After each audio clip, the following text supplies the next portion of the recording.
কালকে তো ছিল রবীন্দ্র জন্মজয়ন্তী, তো সেই উপলক্ষে আমাদের কলেজে একটা ছোট্ট করে প্রোগ্রাম হয়েছে। তো সেটারই একটা ছোট্টখাট্টো মিনি ব্লগ আমি তোমাদের সাথে ছোট্ট করে শেয়ার করছি।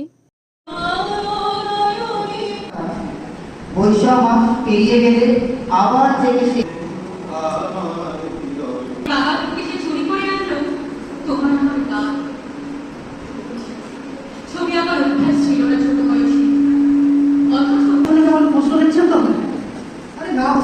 আমি তো দেখছিনি আপনাকে দেখে আমার পুনর্বার খাদ্য সব করতে করছি হ্যাঁ মশাই মরবার সময় ঠিক আপনার মতো চেহারা হয়েছে বলেন না কথা বলেন না একেবারে যথার্থ কথা ওই একদম ভাবে তো বসে গিয়েছিল মাছের মাংস